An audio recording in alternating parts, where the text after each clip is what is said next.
कारीगरों द्वारा बनाया गया है। हमारा वाद्य यंत्र है, सांस्कृतिक प्रतीक है उत्तराखंड का। बहुत से प्राचीन समय से हमारे अनुष्ठानों में इसे बजाया जाता है। ऐसा हुड़का प्रधानमंत्री जी को पेश करें। सभी लोग खड़े होकर प्रधानमंत्री जी का अभिवादन करें, ताली बजाकर उनका स्वागत करें।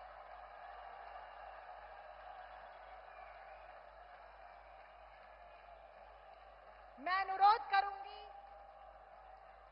हमारी मातृशक्ति से, हमारी मातृशक्ति कल्पना सैनी जी, राज्यसभा की सांसद, हमारी माला राजलक्ष्मी शाह जी, हमारी सांसद और प्रत्याशी, सविता कपूर जी, रेणु बिष्ट जी, हमारी विधायक, अनीता ममगई जी, हमारी मेयर ऋषिकेश, मधु चौहान जी, हमारी अध्यक्षा जिला पंचायत देहरादून, सोना सजवान जी, हमारी जिला पंचायत की अध्यक्षा, आशा नोटियाल जी, हमारी अध्यक्षा महिला मोर्चा, स्वराज विद्वान जी, हमारी राष्ट्रीय मंत्री अनुसूचित जाति मोर्चा, हमारी नेहा जोशी जी, उपाध्यक्ष युवा मोर्चा, राष्ट्रीय उपाध्यक्ष देवयानी जी, हमारी विधानसभा की संयोजक, सभी पूरा महिला समूह प्रधानमंत्री जी का स्वागत कर रहा है।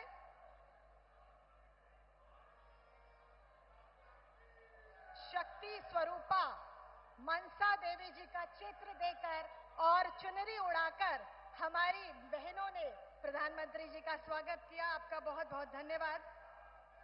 इस श्रृंखला में मैं आमंत्रित करती हूं हमारी सांसद टिहरी लोकसभा की आदरणीय श्रीमती राजलक्ष्मी शाह जी से कि वो प्रधानमंत्री जी का स्वागत प्रतीक चिन्ह देकर भेज करके करें। मैं आमंत्रित करती हूं गढ़वाल लोकसभा क्षेत्र से प्रत्याशी अनिल बलूनी जी से कि वो घास का एक चित्र देकर, जो यहाँ का लोक पर्व है उत्तराखंड का, उसको देकर प्रधानमंत्री जी का अभिनंदन करें। मैं अनुरोध करूंगी हमारे प्रत्याशी हरिद्वार और पूर्व मुख्यमंत्री आदरणीय त्रिवेंद्र सिंह रावत जी से कि वो मां गंगा का प्रतीक चिन्ह देकर प्रधानमंत्री जी का स्वागत अभिवादन करें।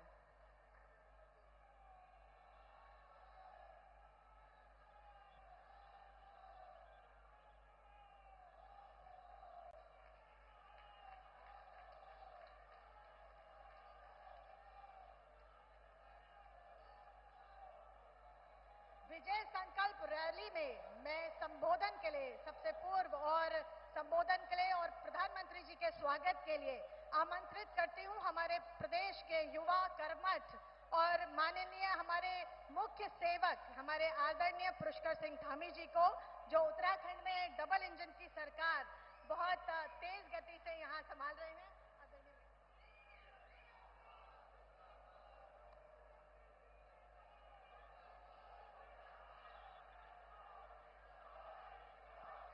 भारत माता की, भारत माता की, गंगा मैया की, गंगा मैया की। स्वागत है भाई, स्वागत है, स्वागत है भाई, स्वागत है। विजय संकल्प रैली में, जिसमें पूरे उत्तराखंड और विशेषकर 3 लोकसभा क्षेत्र हमारे हरिद्वार, पौड़ी और टिहरी गढ़वाल से आए हुए इस महाजन समुद्र में हम सबके बीच में आज जिनको सुनने के लिए, जिनसे मिलने के लिए हम सब इतनी बड़ी संख्या में आए हैं, मंच पर आसीन विश्व के सर्वाधिक लोकप्रिय नेता, हमारे देश के यशस्वी प्रधानमंत्री आदरणीय नरेंद्र मोदी जी, मंच पर आसीन पूर्व मुख्यमंत्री आदरणीय रमेश पोखरियाल निशंक जी, पूर्व मुख्यमंत्री आदरणीय विजय बहुगुणा जी, पूर्व मुख्यमंत्री आदरणीय तीरथ सिंह रावत जी और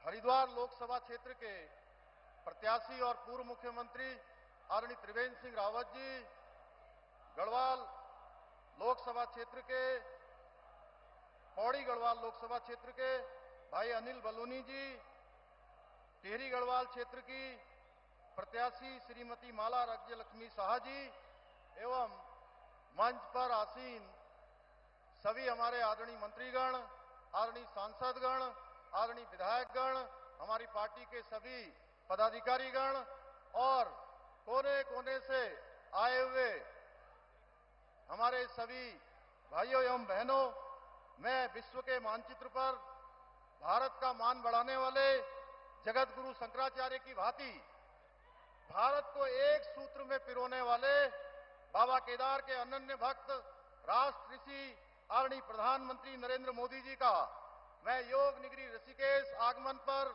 आप सबकी तरफ से हार्दिक स्वागत करता हूं, हार्दिक अभिनंदन करता हूं। भाइयों बहनों, आज चैत्र नवरात्रि की तृतीया तिथि को मां चंद्रघंटा की स्तुति हम सब करते हैं। ऐसे पावन दिन देश को बेटी बचाओ बेटी पढ़ाओ का मंत्र देने वाले आदरणीय प्रधानमंत्री जी का सानिध्य हम सबको प्राप्त हो रहा है, जो हम सब के लिए बहुत ही गर्व की बात है। मैं इसलिए भी कह रहा हूं, यह इसलिए भी महत्वपूर्ण है कि आदरणीय प्रधानमंत्री जी की प्रेरणा से हमने पूरे प्रदेश के अंदर नारी शक्ति के बंधन के उत्सव आयोजित किए थे और इसके माध्यम से हम हर एक मातृशक्ति के साथ पूरे प्रदेश के 13 जनपदों में सीधे संवाद करने का हमको शुभ अवसर प्राप्त हुआ था। भाइयों बहनों, हम सभी जानते हैं पिछले 10 वर्षों में आदरणीय प्रधानमंत्री मोदी जी ने जिस प्रकार से अपने जीवन का एक एक पल और एक एक क्षण भारत माता को आगे बढ़ाने में लगाया है, गरीब कल्याण के लिए लगाया है, पूरे देशवासियों को अपना परिवार मानकर रात दिन थके बिना, रुके बिना, हारे बिना लगातार उन्होंने काम किया है। उसके कारण से आज भारत नित नई ऊंचाइयों को छू रहा है। भाइयों बहनों, आज का नया भारत जहां आर्थिक रूप से समृद्ध हो रहा है, आत्मनिर्भर हो रहा है, वहीं सामरिक रूप से भी दृष्टि से भी अधिक सशक्त और सुरक्षित हो रहा है। भाइयों बहनों, आप सबको पता है आदरणीय प्रधानमंत्री जी के नेतृत्व वाली सरकार 2014 में बनने के बाद देश के अंदर अनेक ऐसे फैसले लिए गए। धारा 370 समाप्त हुई, देश के अंदर सीएए का कानून लाया गया और हमारे आराध्य देव भगवान श्री राम का भव्य और दिव्य मंदिर बनकर तैयार हो गया, उसकी प्राण प्रतिष्ठा भी हो गई। भाइयों बहनों, ऐसे काम हुए जिसकी शायद किसी ने कल्पना भी नहीं की होगी। हमारी राज्य सरकार भी आदरणीय प्रधानमंत्री जी के मार्गदर्शन में उत्तराखंड को देश का श्रेष्ठ राज्य बनाने के लिए काम कर रही है। आज जहां केंद्र सरकार की सहयोग से आदरणीय प्रधानमंत्री जी के मार्गदर्शन में इसी योग नगरी और हरिद्वार को मिलाकर हम आने वाले समय में जो हमने यहाँ ऋषिकेश और हरिद्वार को मिलाकर गंगा कॉरिडोर बनाने का संकल्प लिया है, वहीं दूसरी ओर आदरणीय प्रधानमंत्री जी के नेतृत्व में पहाड़ पर रेल पहुंचने का सपना इसी ऋषिकेश से कर्णप्रयाग तक के लिए बहुत तेजी से काम हो रहा है। हम सब आदरणीय प्रधानमंत्री जी का मैं आप सबकी तरफ से धन्यवाद करना चाहता हूं कि जब बड़े बड़े G20 जैसे कार्यक्रम, अंतर्राष्ट्रीय स्तर के कार्यक्रम हुआ करते थे, तो वो केवल कुछ ही स्थानों पर होते थे, बड़े बड़े शहरों में होकर समाप्त हो जाया करते थे। भाइयों बहनों, आदरणीय प्रधानमंत्री जी ने पूरे भारत के अंदर छोटे छोटे स्थानों पर G20 के प्रतिनिधियों को बुलाकर उनका आतिथ्य और स्वागत और उनको भारत की संस्कृति और सामर्थ्य से परिचित करवाने का काम किया। और हमें भी सौभाग्य मिला कि हमको एक नहीं 3 बैठकें G20 की आयोजित करने का अवसर मिला। इसी ऋषिकेश और इसी नरेंद्र नगर और रामनगर में 3 बैठकें आयोजित हुई हैं। भाइयों बहनों, हम सभी जानते हैं कि आदरणीय प्रधानमंत्री जी का हमारे राज्य से विशेष लगाव है। भाइयों बहनों, आज जब चुनाव आ गया है तो बड़ा विचित्र है कि हम सबको गौरव प्राप्त हो गया। आदरणीय प्रधानमंत्री जी के नेतृत्व में जब हम विधानसभा के 2022 के चुनाव में गए थे तो हमने प्रदेश की जनता के सामने ये संकल्प रखा था कि नई सरकार के गठन होते ही हम प्रदेश के अंदर समान नागरिक संहिता का विधेयक लाएंगे। भाइयों बहनों, वो संकल्प हमने पूरा किया है। दूसरी तरफ अभी कांग्रेस का घोषणा पत्र जारी हुआ है। हम एक तरफ यूसीसी की बात करते हैं और कांग्रेस पार्टी मुस्लिम पर्सनल लॉ की बात करती है। भाइयों बहनों, जिन पार्टियों ने अपने शासनकाल में देश को लूटने का काम किया है, आज जब उनसे जवाब मांगा जा रहा है तो तमाम तरह से आदरणीय प्रधानमंत्री जी को अनाप शनाप कहने का काम उनके द्वारा हो रहा है। भाइयों बहनों, हम सभी जानते हैं आज कुछ विपक्षी पार्टियां बौखलाकर जो उनके स्लीपर सेल हैं वो स्लीपर सेलों को आगे कर रही हैं हमको आज न उनके जातिवाद के चक्कर में आना है, न वर्गवाद के चक्कर में आना है। आज राष्ट्रश्री आदरणीय प्रधानमंत्री जी के नेतृत्व में एक भारत, कश्मीर से लेकर कन्याकुमारी तक, अटक से लेकर कटक तक, उत्तर से लेकर दक्षिण तक, आज विकास की गति को आगे बढ़ता हुआ दिख रहा है। भाइयों बहनों, पूरी दुनिया का सशक्त भारत बन रहा है। लेकिन देश आज आगे बढ़ चुका है, देश अब जाग चुका है, देश बदल चुका है। आज नया भारत अपने उज्जवल भविष्य के लिए सजग और संवेदनशील है। भाइयों बहनों, एक कमाल की बात तो यह है कि जिन्होंने देश के अंदर इमरजेंसी लगाने का काम किया, केवल अपने परिवार की स्तुति करने वाले लोग, समाज को जातियों में बांटने वाले लोग, हर दिन एक नया घोटाला करने वाले लोग आज परेशान है। भाइयों बहनों, आज सबकी परेशानी है मोदी जी, क्योंकि मोदी जी का मंत्र है न मैं खाऊंगा न किसी को खाने दूंगा। इसलिए भाइयों बहनों, मेरा मानना है कि 2014 से 2019 का जो समय था, देश की आवश्यकताओं को पूरा करने का समय था। 2019 से 2024 का समय देश की आकांक्षाओं की पूर्ति का समय था। और वही आदरणीय प्रधानमंत्री मोदी जी के नेतृत्व में 2024 से 2029 का समय भारत को विश्व गुरु के मार्ग को प्रशस्त करने का समय है। भाइयों बहनों, आज के इस अवसर पर यह विश्वास पूर्वक कह सकता हूं मैं कि देवभूमि की समस्त देवतुल्य जनता लोकसभा के चुनाव में 5 सीटें भारी बहुमत से विजय बनाकर आदरणीय प्रधानमंत्री जी को तीसरी बार देश की बॉर्डर सौंपने में अपना योगदान सुनिश्चित करेगी। अंत में मैं आप सबकी तरफ से एक बार फिर से आदरणीय प्रधानमंत्री जी का और इस कार्यक्रम में आए हुए सभी उपस्थित जन समुदाय का हार्दिक अभिनंदन, स्वागत करते हुए, धन्यवाद करते हुए, उनको नमन करते हुए अपनी इन पंक्तियों के साथ अपनी बात समाप्त करूंगा। लक्ष्य अटल है, संकल्प प्रबल है, विकसित बनता देश सकल है, जन जन का विश्वास सबल है, वोट कमल है, वोट कमल है। बहुत बहुत धन्यवाद। जय हिंद, जय भारत, जय उत्तराखंड, भारत माता की। बोलो भारत माता की। मोदी जी को जय श्री राम। मोदी जी को जय श्री राम।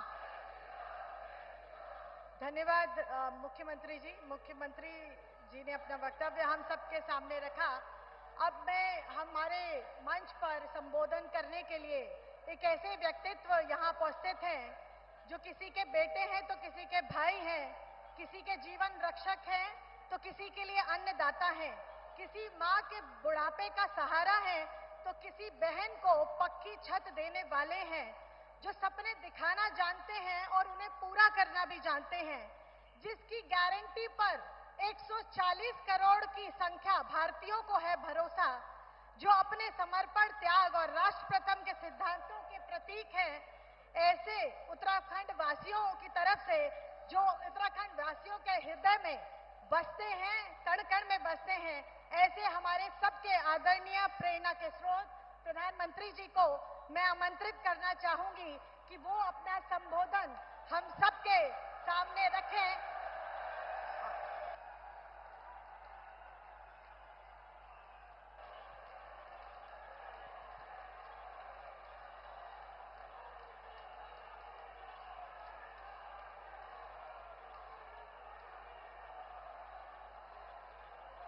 भारत माता की। भारत माता की। भारत माता की। सभी दाना सयाणु दीदी, भोली चाचा, बड़ियों तय मेरो प्रणाम। मां गंगा के सानिध्य में बसे 4 धाम के द्वार ऋषिकेश में इतनी विशाल संख्या और इतने बड़े उत्साह उमंग के साथ आप हम सबको आशीर्वाद देने आए हैं। मैं आपका बहुत बहुत आभारी हूं।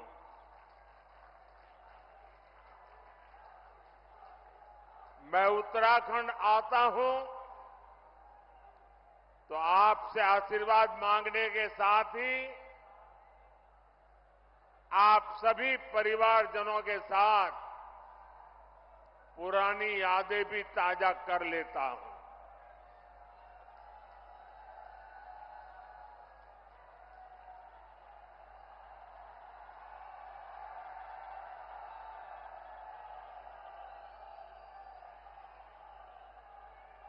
कल मैं भारत के दक्षिणी छोर पर सागर तट पर बसे तमिलनाडु में था और वहां भी लोग कह रहे हैं फिर एक बार, फिर एक बार, फिर एक बार। आज हिमालय की गोद में बाबा केदार और बद्री विशाल के चरणों में हूं, तो यहां भी वही गूंज है। फिर एक बार, फिर एक बार।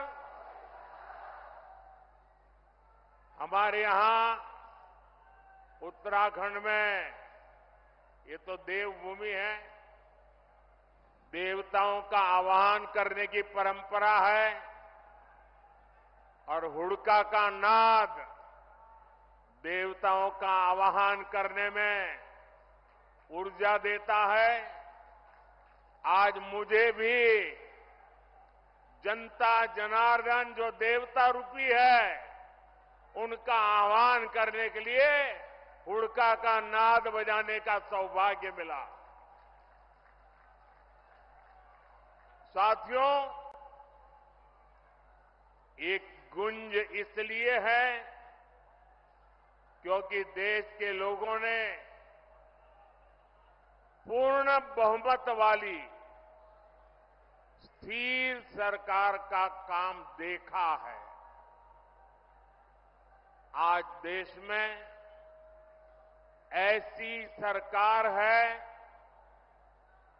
जिसने बीते 10 वर्ष में भारत को पहले के मुकाबले कई गुना मजबूत कर दिया है।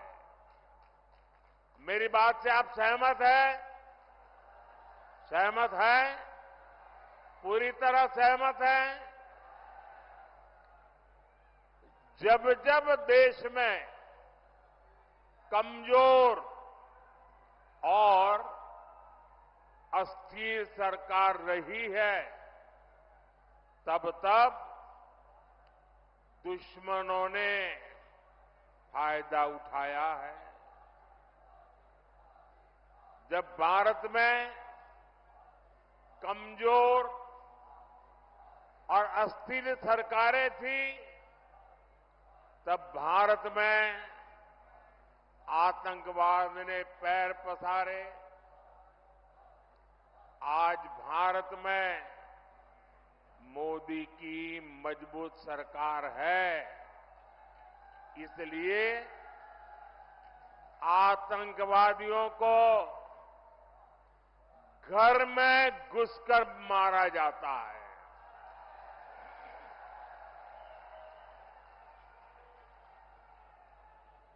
आज भारत में मजबूत सरकार है, इसलिए भारत का तिरंगा युद्ध क्षेत्र में भी सुरक्षा की गारंटी बन जाता है। ये भाजपा की मजबूत सरकार ही है जिसने 7 दशक बाद जम्मू कश्मीर से आर्टिकल 370 खत्म करने का साहस किया। ये भाजपा की मजबूत सरकार ही है जिसने 3 तलाक के खिलाफ कानून बनाया। ये भाजपा की मजबूत सरकार है जिसने महिलाओं को लोकसभा विधानसभा में आरक्षण दिया। ये भाजपा की मजबूत सरकार ही है जिसने सामान्य वर्ग के गरीबों को भी 10% आरक्षण दिया। साथियों, कांग्रेस की सरकार होती तो वन रैंक वन पेंशन कभी भी लागू नहीं होता। मोदी ने ये गारंटी दी थी और इसे पूरा करके दिखाया। ये कांग्रेस थी जो कहती थी कि वन रैंक वन पेंशन लागू करके हम पूर्व सैनिकों को 500 करोड़ रुपए देंगे। ये मोदी है जिसने वन रैंक वन पेंशन लागू करके पूर्व सैनिकों को 1 लाख करोड़ रुपए से ज्यादा उनके बैंक खाते में पहुंचा दिए हैं।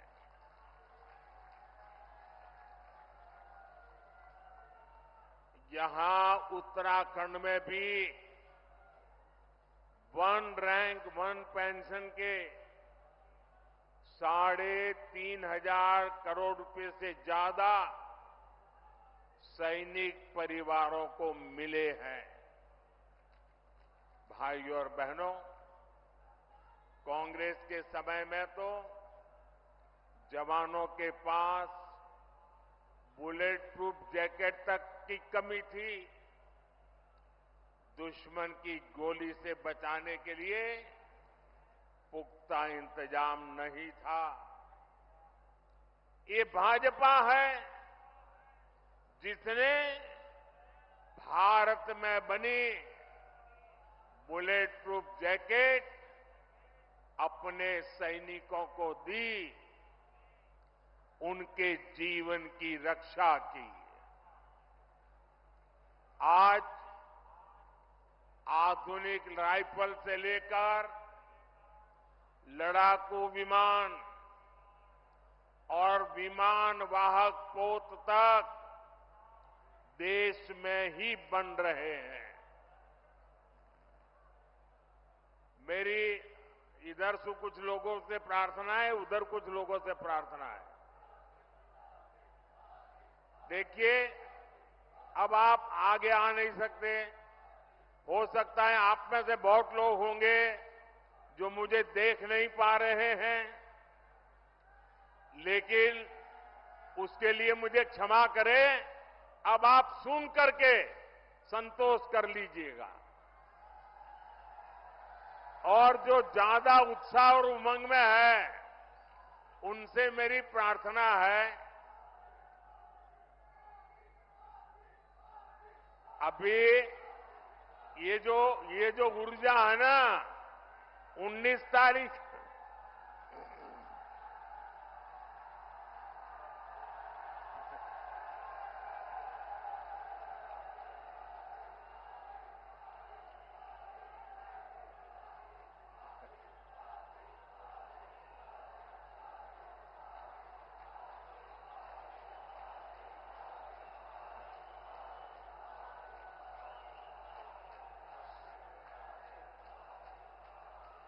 साथियों, ये जो ऊर्जा है ना, वो 19 तारीख तक हमें काम में लगाए रखनी है।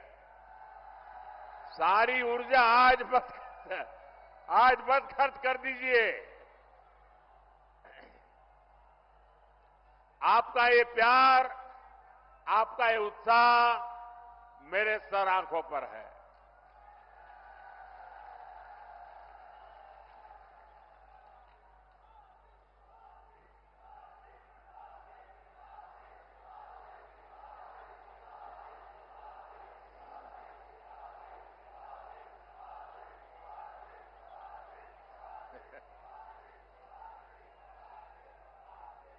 अगर आप इजाजत दें तो मैं बोलना शुरू करूं।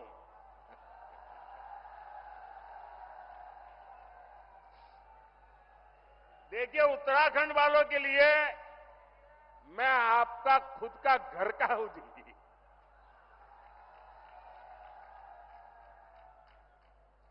मैं यहां बैठे बैठे सब पुराने पुराने चेहरे देख रहा था, दूर से मुंडी हिला करके उनको नमस्ते कर रहा था। आप लोगों से मेरा इतना निकट नाता रहा है दोस्तों, ये मेरा सौभाग्य है और मैं कभी भी उत्तराखंड के प्यार को जीवन में भूल नहीं सकता हूं जी।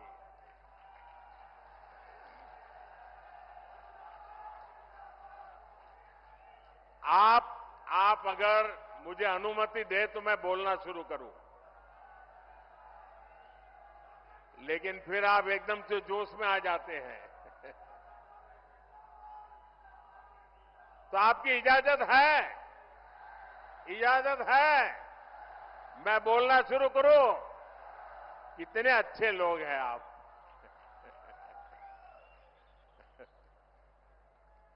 देखिए साथियों, कांग्रेस की कमजोर सरकार सीमाओं पर आधुनिक इंफ्रास्ट्रक्चर नहीं बना पाई।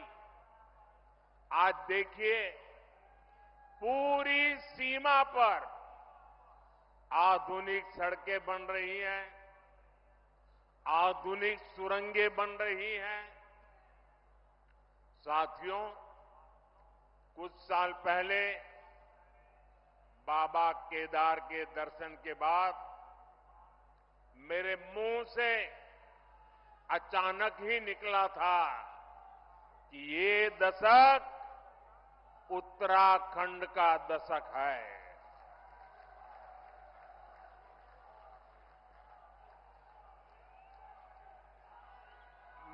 मुझे क्षमा कीजिए, आप शांत रहेंगे क्या? मुझे क्षमा कीजिए, आप शांत रहेंगे क्या? आप कहे तो मैं बोलना शुरू करूं भाई। आपका प्यार, आपका उत्साह मेरे सर आंखों पर, मैंने कहा ना, मैं आपके प्यार को कभी भूल नहीं सकता हूं। लेकिन मैं बोल ही ना पाऊं, इतना उत्साह करोगे तो इतने लोग हैं वो सुन नहीं पाएंगे। मुझे चिंता सबकी है, आपकी भी है। धन्यवाद भैया। हमारी सरकार उत्तराखंड के सामर्थ्य का लगातार विस्तार करने में जुटी है और इसमें बहुत बड़ी भूमिका पर्यटन की है, यात्रा की है, यात्रा धामों की है। ऋषिकेश तो आसपास के कई राज्यों के लिए, वहां के लोगों के लिए पर्यटन का सबसे महत्वपूर्ण केंद्र है। और एक जमाना था जब योग की पूरी दुनिया में धूम नहीं थी, तब भी दुनिया के कई देश के लोग जिज्ञासु के नाते योग के लिए ये हमारे ऋषिकेश आया करते थे।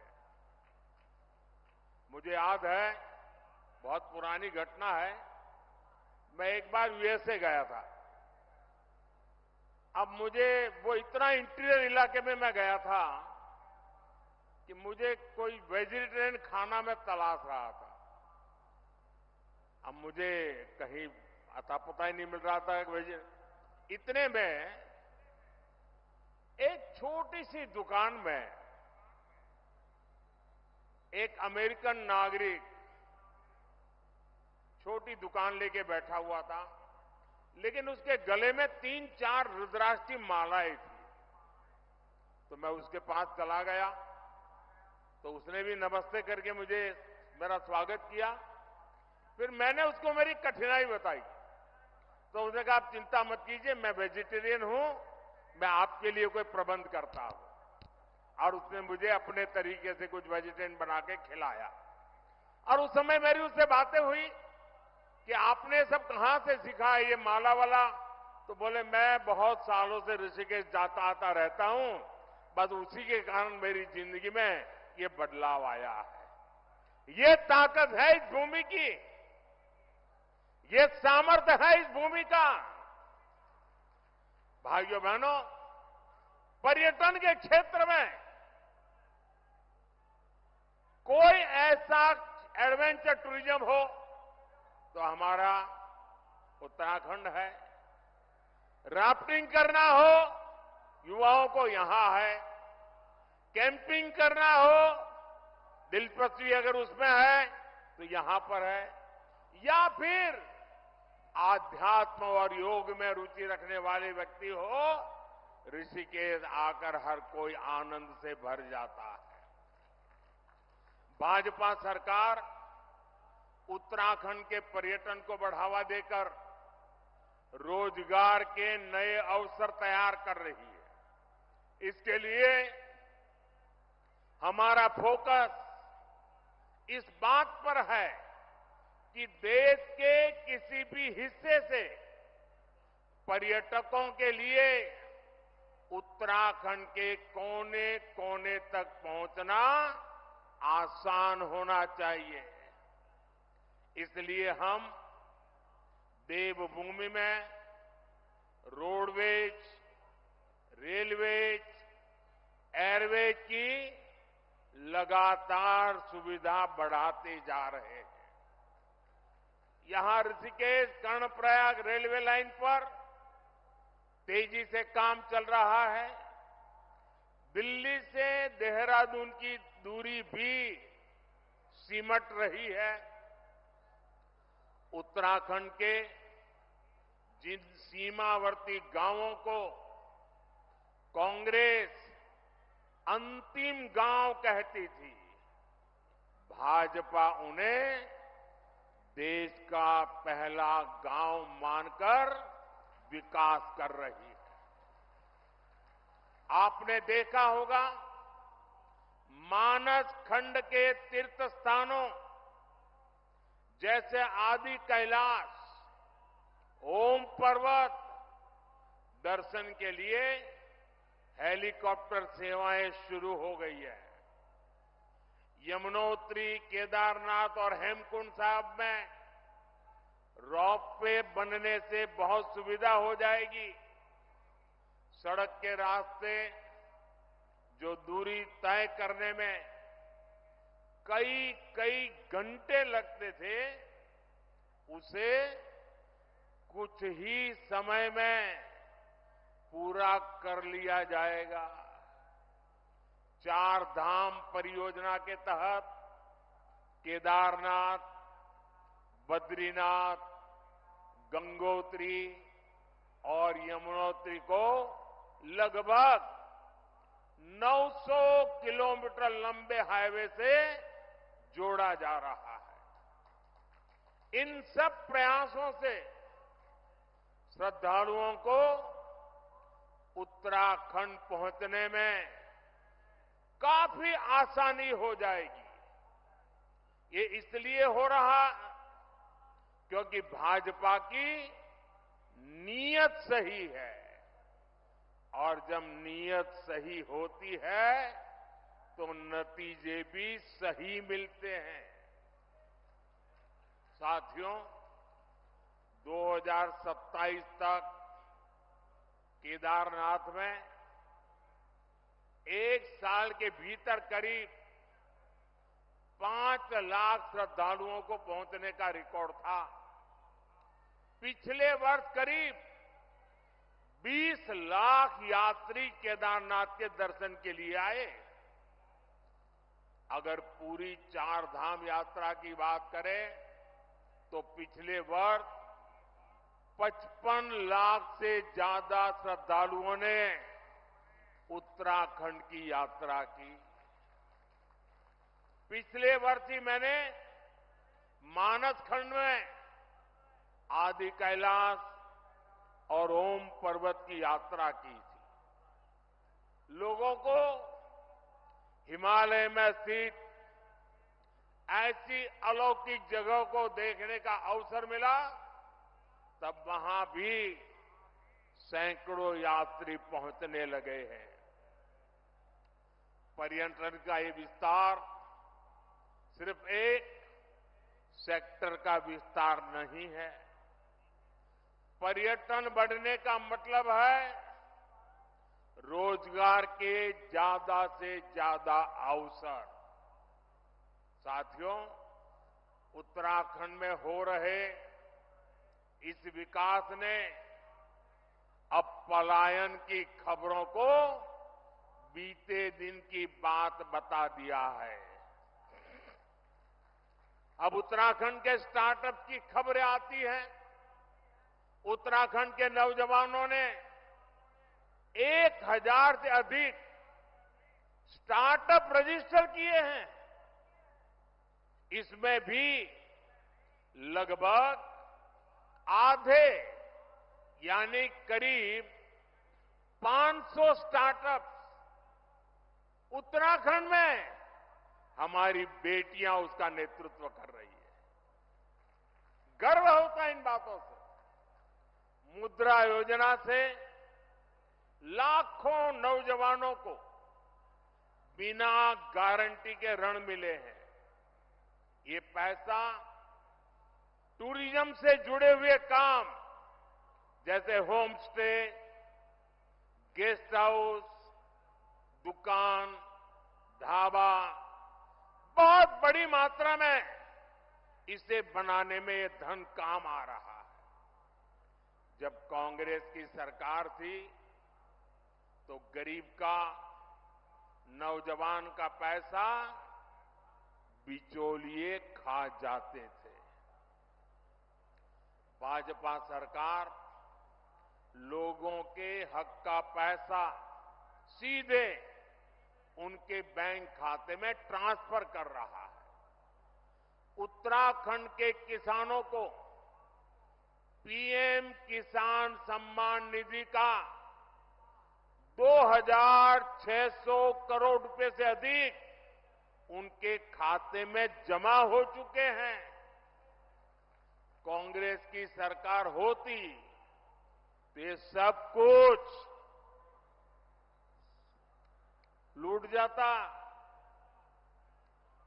ये लूट मोदी ने बंद की है और इसलिए मोदी पर उनका गुस्सा 7वें आसमान पर है। और इसलिए कुछ भी बोलते जा रहे हैं। और जब मैं कहता हूं, जब मोदी कह रहा है भ्रष्टाचार हटाओ, तो वो कह रहे हैं भ्रष्टाचारी बचाओ। आप मुझे बताइए साथियों, भ्रष्टाचार हमारे देश के लिए विनाशक है कि नहीं है? आपके लिए विनाशक है कि नहीं है? भ्रष्टाचार खत्म होना चाहिए कि नहीं होना चाहिए? इस देश को भ्रष्टाचार से मुक्ति मिलनी चाहिए कि नहीं मिलनी चाहिए? क्या मेरे जैसे व्यक्ति ने ईमानदारी से कोशिश करनी चाहिए कि नहीं करनी चाहिए? इसलिए कितनी ही मुसीबतें झेलनी पड़ी, आपके आशीर्वाद बने रहेंगे ना? आपके आशीर्वाद बने रहेंगे ना? ये आपके आशीर्वाद है कि मैं इतनी बड़ी लड़ाई लड़ रहा हूं।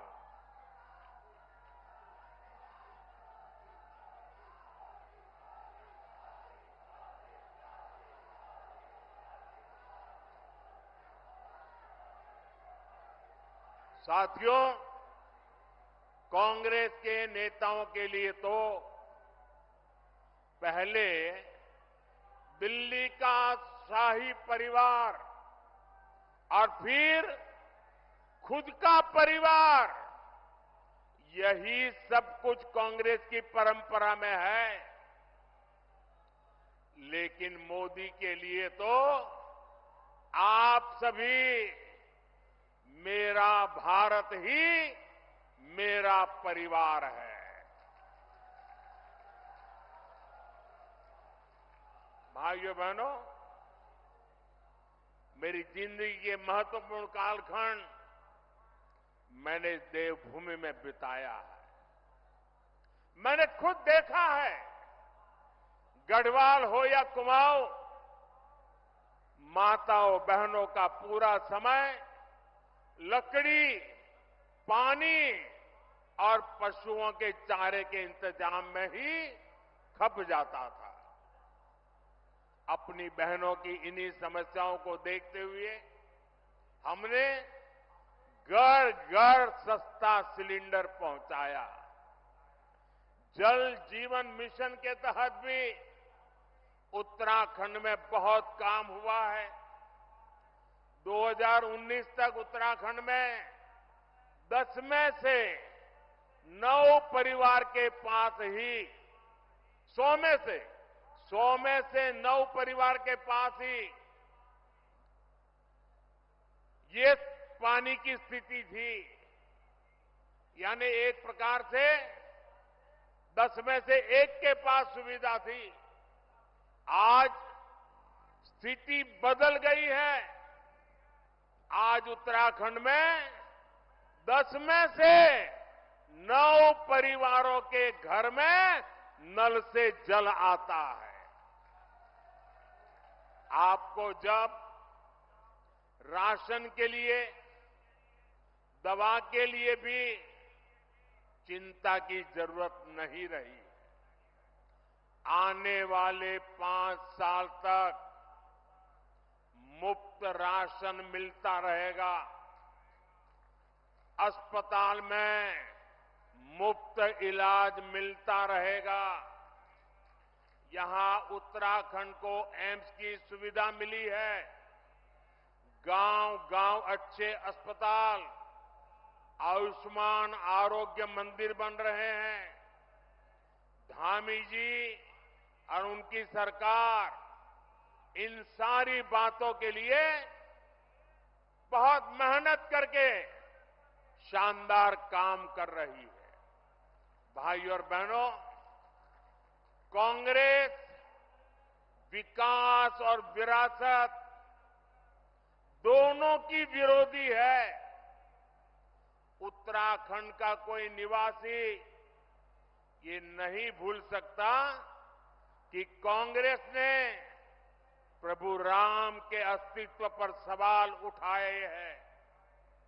ये कांग्रेस ही है जिसने पहले राम मंदिर का विरोध किया। जितने अड़ंगे डाल सकते थे डाले, अदालत में भी रुकावटें करने की कोशिश की, लेकिन राम मंदिर बनाने वालों ने कांग्रेस के सारे गुना माफ करके उनके घर जाकर के उनको निमंत्रण दिया। लेकिन इनका दिमाग कैसा है पता नहीं। घर जाकर के निमंत्रण दिया गया था, प्रभु राम के प्राण प्रतिष्ठा का अवसर था, उन्होंने उसका भी बहिष्कार कर दिया।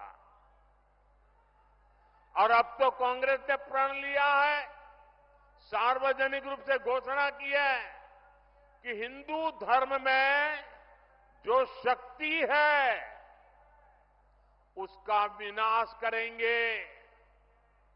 ये कांग्रेस शक्ति स्वरूपा मां धारी देवी, मां चंद्रबदनी, मां ज्वालपा देवी की शक्ति को खत्म करना चाहती है। उत्तराखंड की आस्था को तबाह करने की जो साजिशें चल रही है, उसमें कांग्रेस की ये बातें आग में घी का काम करेगी।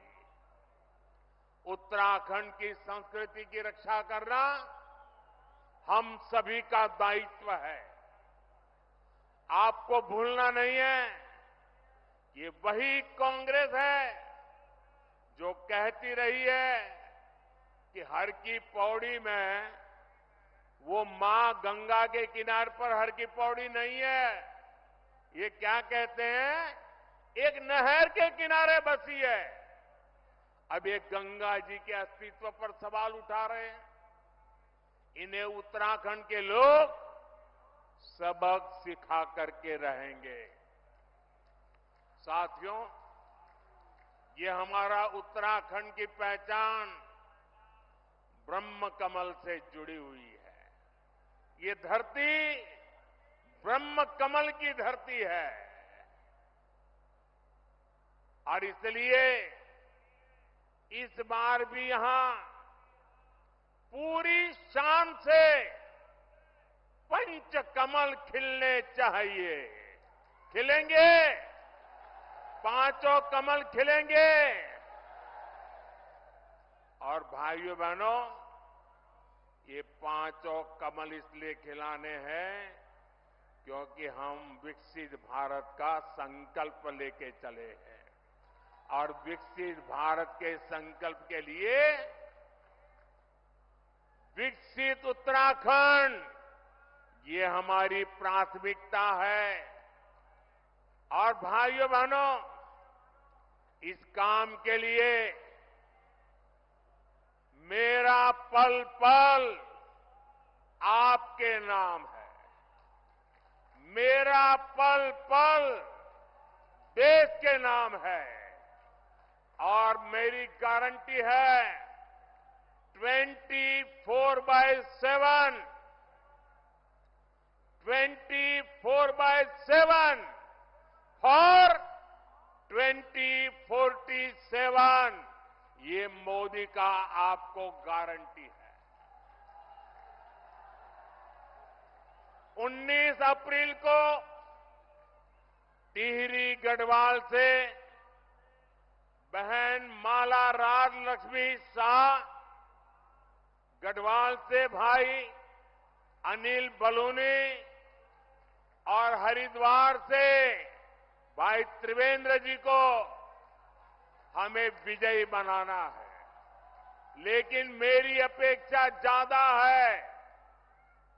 इस चुनाव में मेरी यही चुनौती है आपको, पुराने सारे रिकॉर्ड तोड़ने हैं।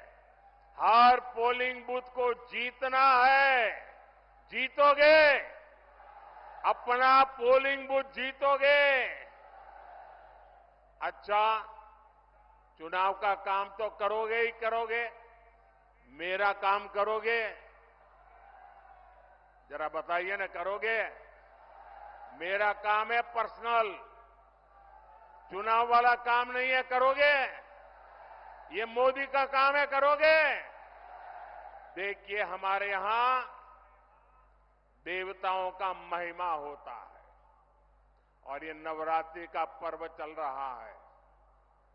रामनवमी भी आने वाली है। मेरा एक काम करोगे?